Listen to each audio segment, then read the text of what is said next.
अस्सलाम वालेकुम viewers. How are you? This is Jawad Khan. सबसे पहले व्यूअर्स, आपकी सपोर्ट का बहुत बहुत शुक्रिया जो इस चैनल को लाइक कर रहे हैं, सब्सक्राइब कर रहे हैं और अपने कमेंट्स का जो है वो इजहार कर रहे हैं। व्यूअर्स, आज पाकिस्तान और न्यूजीलैंड का पहला वनडे इंटरनेशनल होता है और न्यूजीलैंड जो है ये मैच बहुत आसानी से जो है वो जीत जाता है। न्यूजीलैंड इसके अंदर 344 रन का टारगेट पाकिस्तान को देता है और पाकिस्तान उसके जवाब में सिर्फ 271 रन जो है वो बना पाता है। ओडीआई सीरीज में पाकिस्तान को ये पहली शिकस्त होती है। 3 मैचेस की ओडीआई है जिसमें न्यूजीलैंड जो है वो 1-0 की जो है वो बढ़तरी हासिल करता है। व्यूअर्स, आए देखते हैं पाकिस्तान और न्यूजीलैंड के मैच की समरी। आखिर आज के मैच में हुआ क्या। न्यूजीलैंड पहले बैटिंग करता है और पाकिस्तान काफी डिसेंट बॉलिंग करता है।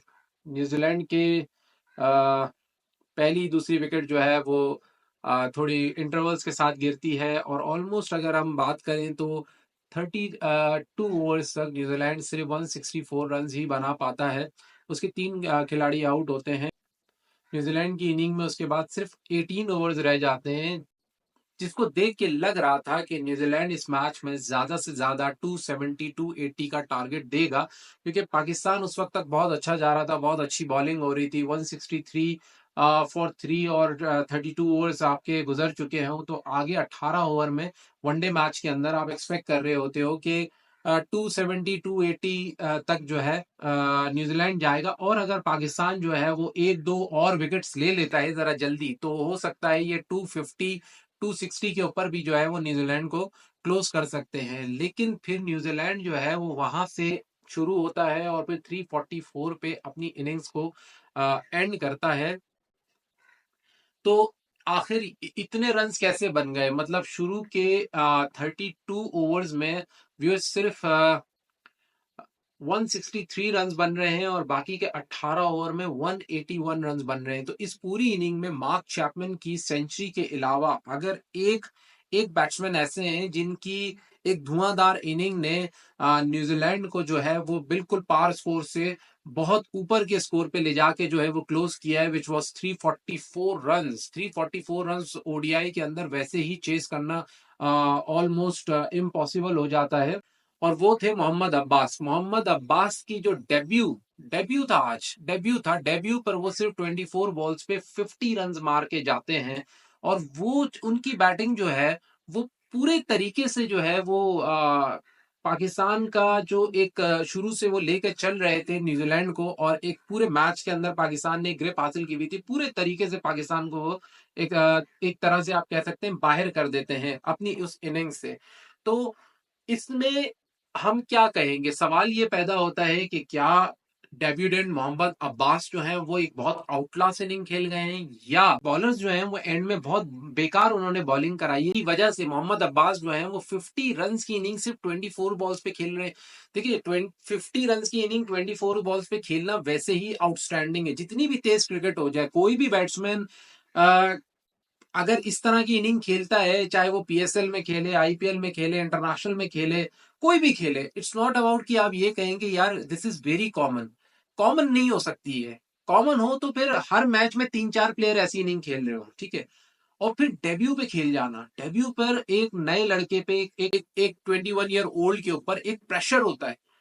उस प्रेशर में वैसी इनिंग खेल जाना, तो ये तो उनकी एक क्लास शो कर रहा है, ये तो उनकी एक आउटस्टैंडिंग परफॉर्मेंस शो कर रहा है, ये तो शो कर रहा है कि उनके अंदर शायद एक अच्छा पोटेंशियल है। ये तो आने वाले मैचेस बताएंगे या आने वाली सीरीज उनकी बताएंगी मोहम्मद अब्बास जो है वो किस तरह के प्लेयर हैं। जैसे रचिन रविंद्रा ने जो है वो जब पहली दूसरी सेंचुरी मारी थी, उस वक्त यही कहा जा रहा था कि आने वाले सालों में पता चलेगा, आने वाली सीरीज में पता चलेगा। जब उन्होंने वर्ल्ड कप में मारी थी सेंचुरीज, जो उनका पहला वर्ल्ड कप था, यही कहा जा रहा था कि अब आने वाली सीरीज में पता चलेगा कि रचिन रविंद्रा जो है वो वाकई में एक वर्ल्ड क्लास प्लेयर है, या सिर्फ वर्ल्ड कप के अंदर जो है वो इतना अच्छा खेल रहे हैं। और फिर उन्होंने प्रूव किया आने वाले वक्त में कि नहीं, he is a world class player. Almost like world cup में ही उनकी 6-7 सेंचुरियां हैं। तो मोहम्मद अब्बास का भी ये है कि आने वाला वक्त बेसिकली बताएगा कि वो कितने अच्छे प्लेयर हैं। लेकिन सवाल यहाँ पर एक और पैदा होता है, और वो ये कि क्या इसमें कसूर हमारी डेप्थ बॉलिंग का था? क्या हमारी बॉलिंग इतनी बेकार हो गई एंड में, कि जिसकी वजह से जो है वो एक डेब्यूटेंट आके इतनी धुआंधार इनिंग खेल जाते हैं और उनको कोई भी जो है वो ट्रैप नहीं कर पाता, कोई भी आउट नहीं कर पाता, और 344 रन्स के ऊपर न्यूजीलैंड ये मैच को जो है वो क्लोज करता है। आप थोड़ा सा ये देखें कि अगर मोहम्मद अब्बास के 50 रन्स को अगर आप निकाल दें मैच से, तो ये मैच कहीं क्लोज होता है 290 294 पर, और शायद वो भी ना होता, अगर वो इतना अच्छा ना खेलते तो शायद हो सकता है ये 260 पे क्लोज होता है, क्योंकि जब एक बैट्समैन अच्छा खेल रहा होता है तो टीम को फ्लो मिल जाता है, तो दूसरे बैट्समैन भी अगर थोड़ा बहुत अच्छा खेल जाते हैं या उसका साथ दे देते हैं तो स्कोर बनता चला जाता है। तो ये मैच की समरी थी आज की, जिसके ऊपर अब हम बात करेंगे कि आज के मैच में बेसिकली हुआ क्या। देखिए, न्यूजीलैंड बैटिंग करता है और न्यूजीलैंड की इनिंग का आगाज एक नॉर्मल तरीके से होता है। उनकी शुरू की 3 विकेटें जल्दी गिरती हैं, फिर मार्क चैपमैन और डेरिल मिचेल्स जो है वो एक बेहतरीन पार्टनरशिप लगाते हैं। मार्क चैपमैन जो है वो 132 रन्स की इनिंग्स खेलते हैं सिर्फ 111 बॉल्स पे, और डेरिल मिचेल्स खेलते हैं 76 रन्स की इनिंग 84 बॉल्स पे। इन दोनों की इनिंग्स ने बेसिकली मैच को बनाया और उस पॉइंट तक लेके चले गए जहां जिसके बाद न्यूजीलैंड को एक लाइसेंस टू किल मिला, कि अब वो फ्रीली खेल सकते हैं। और फिर वही हुआ, नीचे से मोहम्मद अब्बास आए डेब्यूटेंट, और उन्होंने एक धुआंधार इनिंग खेली और 344 रन्स पे क्लोज किया। लेकिन फिर पाकिस्तान की बैटिंग शुरू हुई। जब पाकिस्तान की बैटिंग शुरू हुई तो पाकिस्तान भी बहुत अच्छा खेला, ऐसा नहीं है कि पाकिस्तान बुरा खेला। पाकिस्तान के ओपनर्स ने काफी अच्छा स्टार्ट दिया, अब्दुल्ला शफीक ने और उस्मान खान ने एक बेहतरीन स्टार्ट दिया। उन्होंने 12 ओवर्स में 84 रन की पार्टनरशिप लगाई।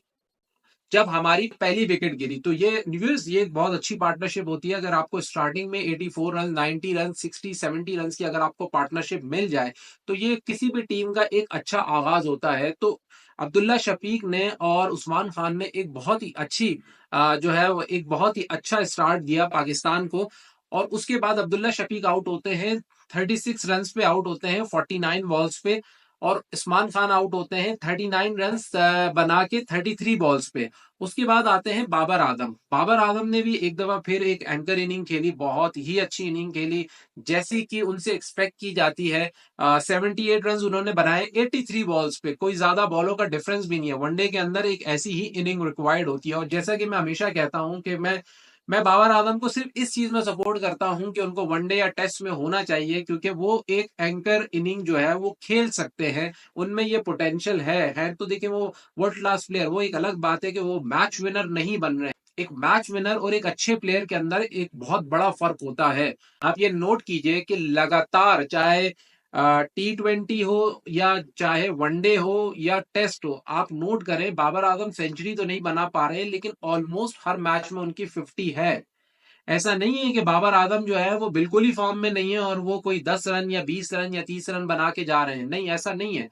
आप अगर उनके पिछले 6 महीने के अगर आप रिकॉर्ड्स उठाएं तो बाबर आजम की हर दूसरे तीसरे मैच में, चाहे उन्होंने 20 खेला हो या उन्होंने ओडीआई खेला हो या फिर टेस्ट खेला हो, उनकी 50s हैं। लेकिन प्रॉब्लम क्या आ रही है कि चूंकि वो 50s उनकी, चले वो 100 नहीं बना पा रहे, कोई बात नहीं, ठीक है ना। ऑफ कोर्स हम एज अ पाकिस्तानी उनसे एक्सपेक्ट करते हैं कि बाबर आजम जो है वो 100 बनाए। जब वो 100 बनाते हैं तो बहुत खुशी होती है हमें। लेकिन अगर वो 100 नहीं भी बना रहे, वो 50s भी बना रहे, तो उनकी ये 50s जो है ना, ये 60 रन, 70 रन, 80 रन, ये मैच विनिंग रन नहीं बन पा रहे हैं, जिसकी वजह से किसी को याद ही नहीं होता कि बाबर ने भी जो है ना अच्छा खेला था। फिर रिजवान आते हैं जो के 30 रन बनाते हैं 34 बॉल्स पे। उन्होंने भी एक नॉर्मल इनिंग खेली, मतलब ऑलमोस्ट लाइक 6 की एवरेज पे उन्होंने खेला, 100 के स्ट्राइक रेट से खेला, सही है। यहां तक तो पाकिस्तान ने एक अच्छी बैटिंग की, जब पाकिस्तान के ऑलमोस्ट लाइक 249 पे तकरीबन 5 आउट हो गए थे। यहां तक पाकिस्तान सही जा रहा था। पाकिस्तान का 38 ओवर में 249 रन का जो है वो बना चुका था, ऑलमोस्ट 5 खिलाड़ी के आउट पर, जब बाबर और रिजवान दोनों आउट हो चुके थे।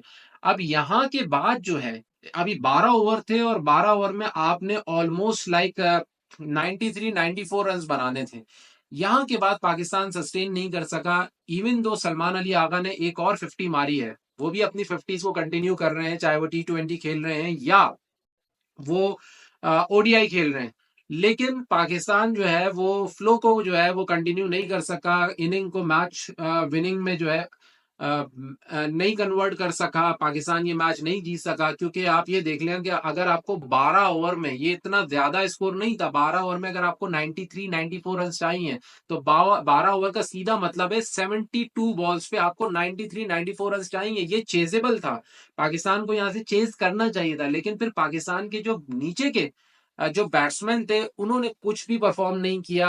अब उसमें जो है आप इरफान खान को ले लें या फिर जो आपके फिर नीचे टेल शुरू होती है उनको ले लें, तो कुछ खास परफॉर्मेंस नहीं आई नीचे से, जिसकी वजह से जो है पाकिस्तान ये मैच हार जाता है।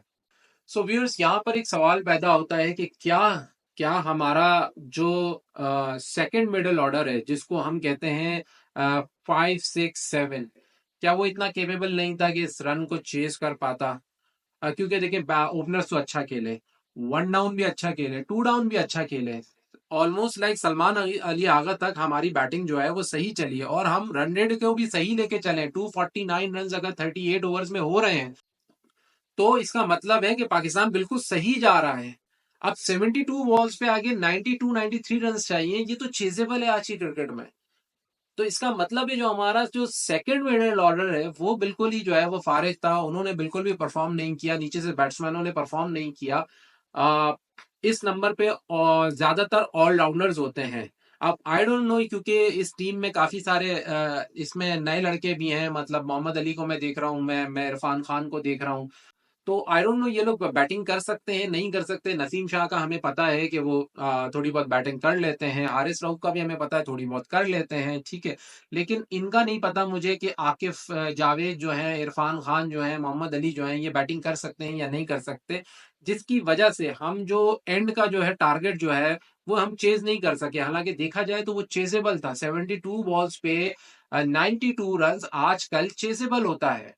whatever the flaws were, Pakistan lost this match, और ओडीआई में उनको पहली शिकस्त हुई है न्यूजीलैंड के खिलाफ। T20 ऑलरेडी हम बहुत ही बदतरीन तरीके से 4-1 से हारे हैं। तो अब आए व्यूअर्स, देखते हैं कि इस मैच के अंदर हमसे क्या गलती हुई, या पाकिस्तान कहां पर जो है ये बेसिकली मैच लूज कर रहा है। देखिए चेजिंग में तो मैंने बता दिया आपको कि चेजिंग में तो इस जगह पे आके एक फ्लॉ आया। अब हम ये कहें कि बाबर आजम को फिनिश करना चाहिए था, रिजवान को फिनिश करना चाहिए था, देखिए करना तो चाहिए था, लेकिन बैट्समैन है, आउट होते हैं। ऐसा नहीं है कि हर आप ये एक्सपेक्ट करें कि वो आउट नहीं हो सकते। कल चेन्नई सुपर किंग और रॉयल चैलेंजर बैंगलोर का मैच था, विराट कोहली जो है वो जल्दी आउट हो गए, 30 रन बनाए उन्होंने ऑलमोस्ट लाइक 30 बॉलों पर।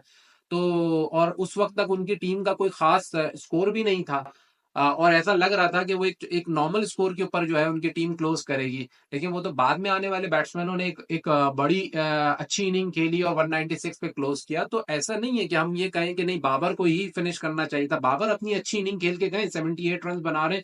और हम क्या कहें, ठीक है मैच विनिंग नहीं हुई, लेकिन इट्स ओके, मतलब मिडिल ऑर्डर में जो हम उनसे एक्सपेक्ट करते हैं वो मिला। तो बेसिकली हम लोगों की जो इस मैच की मेजर हारने की वजह है वो क्या है, वो है हमारी बॉलिंग। तो आज जरा बॉलिंग की तरफ बात करते हैं। अब बॉलिंग के अंदर भी देखिए, नसीम शाह जो है 10 ओवर में 60 रन देकर एक विकेट हासिल करते हैं, इकोनॉमी उनका 6। बिल्कुल सही है, बहुत अच्छी बॉलिंग की। वनडे के अंदर अगर आप 6 की इकोनॉमी से भी अगर आप आज की क्रिकेट में जो है वो बॉलिंग करा रहे हो, सही। हाँ, विकेट के अंदर थोड़ा सा फ्लॉ है, मतलब उनके कैलिबर के बॉलर से हम एक्सपेक्ट करते हैं कि वो विकेट टेकर है। एटलीस्ट मैच के अंदर 2 से 3 विकेट तो नसीम शाह को निकालनी चाहिए, लेकिन still it's a good bowling. आप ये नहीं कह सकते कि बहुत बेकार बॉलिंग है। आकिफ जावेद भी 10 ओवर में 55 रन देते हैं, 2 विकेट्स को आउट करते हैं, बहुत अच्छी बॉलिंग कराई उन्होंने भी अपने उनकी भी मेरे ख्याल से ये डेब्यू सीरीज है, तो 2 विकेट 5.5 की जो है वो इकोनॉमी से अगर वो बॉलिंग कर रहे हैं, 10 ओवर पूरे करा रहे हैं, तो बहुत अच्छी बॉलिंग उन्होंने कराई। मोहम्मद अली ने भी 53 रन 10 ओवर कराए और 2 विकेट हासिल की, सेम उनकी भी बहुत अच्छी बॉलिंग रही। ऑलमोस्ट आकिफ जावेद और मोहम्मद अली ने जो है अपना सेम ही बेस्ट दिया है, दोनों 5.5 की इकोनॉमी से उन्होंने बॉलिंग कराई है। उसके बाद आते हैं हमारे premier bowler Haris Rauf, 10 over में 38 रन देकर 2 विकेट हासिल करते हैं 3.8 की इकोनॉमी से, which is very best. Haris Rauf ने बहुत ही बेहतरीन बॉलिंग कराई। अगर हम ओवरऑल कहें कि पाकिस्तान की तरफ से किसने सबसे अच्छी बॉलिंग कराई, तो वो हारिस रऊफ है। मतलब 3.8 की economy is best, even though अगर वो कोई विकेट भी नहीं लेते तो भी उनकी बॉलिंग का स्टैट जो है बहुत जबरदस्त है कि उन्होंने रन कंटेन किए हैं। उसके बाद आते हैं सलमान अली आगा। सलमान अली आगा 5 ओवर में 67 रन देते हैं 13.40 की इकोनॉमी से और विदाउट विकेट, विकेट लेस रहते हैं। अब मुझे मेरा यहाँ पर एक सवाल है, मुझे तो अभी तक ये नहीं समझ में आया कि पार्ट टाइम सलमान अली आगा से बॉलिंग क्यों कराई जाती है। मतलब अगर देखें, उनको पहले ओवर से ही पिटाई लगना शुरू हो गई थी। पहले ओवर में ही सलमान अली आगा को 2 छक्के 1 चौका लगा। जिस तरीके से चैपमैन ने उन पे अटैक किया, उनके पहले ओवर में भी अटैक किया, उनके दूसरे ओवर में भी अटैक किया। 13.4 की इकोनॉमी का मतलब क्या है कि हर ओवर में आपको 14 रन पड़ रहे हैं। तो जब उनको पहले ओवर में पड़ गए, दूसरे ओवर में पड़ गए, तो कैप्टन क्या कर रहा था? कैप्टन की का दिमाग कहाँ था? उन्होंने उससे बॉलिंग क्यों कंटिन्यू करवाई? यहां पर जहां सलमान अली आगा की बॉलिंग का के ऊपर सवाल खड़ा होता है कि वो एक बहुत ही मीडियोकर, मतलब बहुत ही बेकार बॉलिंग कराई है उन्होंने। नॉर्मली मैंने उनको जितनी दफा भी बॉल कराते हुए देखा है, वो कोई ऐसे बॉलर नहीं है पार्ट टाइम की जिससे आप एक्सपेक्ट कर सको कि यार अच्छी बॉलिंग कराता है, ये विकेट ले सकता है। उनका मुझे हमेशा ऐसा ही लगा है कि बस वो उस तरह के बॉलर है जो आके बॉल फेंक देते हैं और कोशिश करते हैं कि मेरा ओवर खत्म हो जाए और मैं कुछ ओवर जो है कंज्यूम कर जाऊं। जैसे वसीम अकरम ने उनके बारे में कहा था, जब सलमान अली आगा जो है वो विराट कोहली को वर्ल्ड कप के मैच में बॉलिंग करा रहे थे, कौन से वर्ल्ड कप के, जो पिछले साल हुआ था, उसके अंदर वो बॉलिंग करा रहे थे, तो वसीम अकरम कह रहे थे कि कहीं से आपको लग रहा था कि ये सलमान अली आगा जो है वो विराट कोहली को आउट भी कर सकते हैं। तो सेम गोज हियर, यहां पर भी कहीं से नहीं लग रहा था उनकी बॉलिंग से कि वो आउट कर सकते हैं, बल्कि उनकी तो ना कोई लाइन थी ना लेंथ थी। हर ओवर में उनको 14 रन पड़े हैं। तो दैट शोज कि वो ऐसे बॉलर नहीं है कि उनको आप हर मैच के अंदर पार्ट टाइम बॉलिंग करवा दें। T20 में भी जब वो बॉलिंग कराते हैं खूब पिटते हैं। देखिए वो बैट्समैन अच्छे हैं, वो हर मैच में 50 रन कर रहे हैं, वो अपने बैटिंग से तो शो कर रहे हैं, लेकिन वो बॉलर इवन कि वो पार्ट टाइमर भी नहीं है। पार्ट टाइमर ऐसा कोई होता है? पार्ट टाइमर्स भी जो है वो बहुत अच्छी बॉलिंग करा के जाते हैं। तो एक तो हमारे हाथ से मैच यहां से निकला। उसके बाद इरफान खान जो है वो भी 5 ओवर कराते हैं, 51 रन देते हैं, 3 विकेट आउट करते हैं। देखिए इरफान खान की अगर बॉलिंग के ऊपर हम बात करें, तो विकेट कॉलम्स में तो उनकी 3 विकेट्स हैं, लेकिन 5 ओवर में 50 रन दे रहे हैं वो, यानी कि कुछ गड़बड़ है। अब 50 रन को आप ये नहीं कह सकते, 50 रन का सीधा मतलब है 10.5 की इकोनॉमी से उन्होंने रन दिए हैं। हर ओवर में उन्होंने 10.5 रन खाए हैं। तो उनको हम पहला मार्जिन ये दे सकते हैं कि उनकी पहली सीरीज है, ओके फाइन, ठीक है। उनकी डेब्यू सीरीज है, उनसे हम ये एक्सपेक्ट कर सकते हैं, चले भाई वो पिट गए, ओके फाइन। लेकिन 5 ओवर में पिटना ये शो करता है कि बॉलर कोई इतना खास नहीं है, मेरी नजर में तो खास नहीं है। क्योंकि देखें अगर वो 10 ओवर कराते तो वो कहीं शायद 110 रन पे, 100 रन पे एंड कर रहे होते। तो फिर 100 रन देकर 3 खिलाड़ी आउट जो है, कोई भी इसको एक अच्छी परफॉर्मेंस मानता? कभी भी नहीं मानता। उनकी 3 विकेट्स के ऊपर कोई भी बात नहीं करता, सब ये कहते हैं यार 100 रन दिए हैं। 100 रन देकर तो 3 विकेट कहीं ना कहीं से मिल जाती है, क्योंकि बैट्समैन तो मार ही रहे होते हैं। तो कहीं ना कहीं तो उनकी बॉल खड़ी होगी और फिर कैच होगा। तो ये दो जो बॉलर्स थे हमारे, ये पाकिस्तान को बेसिकली इस मैच से बाहर ले गए। और फिर पाकिस्तानी बॉलिंग के ऊपर मैं ये कहूंगा कि कहीं ना कहीं जो है, मैं देखें ओवरऑल में अपनी बॉलिंग को वर्स्ट नहीं कहूंगा, पाकिस्तान ने अच्छी बॉलिंग कराई, लेकिन ये जो दो बॉलर थे, इन्होंने पाकिस्तान को टोटली आउट कर दिया है। अब मेरा एक सवाल तो पहले ये है कि हमने सुफियान मुकीम को क्यों नहीं खिलाया? हम एक प्रोफेशनल प्रॉपर स्पिनर क्यों नहीं डाल रहे टीम के अंदर? अगर हम इब्रार को डालते हैं और इब्रार जो है वो नई परफॉर्मेंस दे पा रहे हैं या उनके ऊपर रन्स बन रहे हैं, तो हमारे पास सुफियान मुकीम है। सुफियान मुकीम ने अब तक जितने भी मैचेस में उनको ट्राई किया गया है, बहुत अच्छी बॉलिंग कराई है। तो हम एक स्पेशलिस्ट स्पिनर से क्यों नहीं जा रहे? हम क्यों रिलाय कर रहे हैं कि हम पार्ट टाइम स्पिनर से कराएंगे जो हमें अच्छी बैटिंग करके देंगे? क्या फायदा मेरा सवाल ये है कि क्या फायदा सलमान अली आगा के 50 रन का, कि जबकि वो 57 रन, 67 रन तो वो दे रहे हैं, तो वो तो डेफिशिट में है 17 रन के। अगर वो 67 रन दे के टीम को 50 रन बना के दे रहे हैं, तो दैट्स मीन कि ही इज इन डेफिशिट। वो तो -17 के ऊपर आ रहे हैं, इसका मतलब है उन्होंने 0 रन भी नहीं बनाए, उन्होंने तो -17 रन बनाए, पाकिस्तान को 17 रन का नुकसान दिया है। तो क्या फायदा ऐसे स्ट्रैटेजी का जिसमें हम ये सोचें कि यार पार्ट टाइमर खिला लेते हैं, वो हमें बैटिंग करके देगा। अरे भाई प्रोफेशनल खिला हुआ आपको 3 विकेट निकाल के देगा, कोई टीम 344 पे जाएगी ही नहीं। वो हो सकता है 250, 260, 270 पे ही आउट हो जाए और फिर आप वो आराम से चेस कर लो। तो ये सवाल तो हमेशा एवरी टाइम जब भी मैं देखता हूँ कि ये पार्ट टाइमर्स के साथ जाते हैं, ये सवाल हमेशा खड़ा होता है। तो मैं ओवरऑल नहीं कहूंगा कि देखें हमारे जो प्रीमियर फास्ट बॉलर्स थे या हमारे जो मेन फास्ट बॉलर्स थे, उन्होंने बहुत अच्छी बॉलिंग कराई। लेकिन इन दो बॉलर्स ने जो है वो सारे स्टैट्स को तबाह कर दिया। और एक डेब्यूटेंट से जो है आप इतना पिटे हो यार, डेब्यूटेंट पे तो इतना प्रेशर होता है। उसको तो आउट करना, ट्रैप करना बहुत आसान होता है। वो बेचारा तो इतने प्रेशर में होता है कि यार मुझे खिलाया है, मुझे परफॉर्मेंस देनी है। और आप उससे ऐसे पिट रहे हो कि जैसे आप बोलो कि मैक्सवेल खेल रहा है। So viewers, this is the match summary of today's match कि हम कहां पर बेसिकली फेल हुए। हम यहाँ पर फेल हुए कि पाकिस्तान के जो ये 20 ओवर थे, इन्होंने बेसिकली हमें मैच से आउट कर दिया, जिसको फिर हम बाद में चेस भी नहीं कर सके। सो लेट्स सी, मैच के बाद हम एक दफा फिर अपना एनालिसिस लेकर हाजिर होंगे। तब तक के लिए व्यूअर्स, अस्सलाम वालेकुम।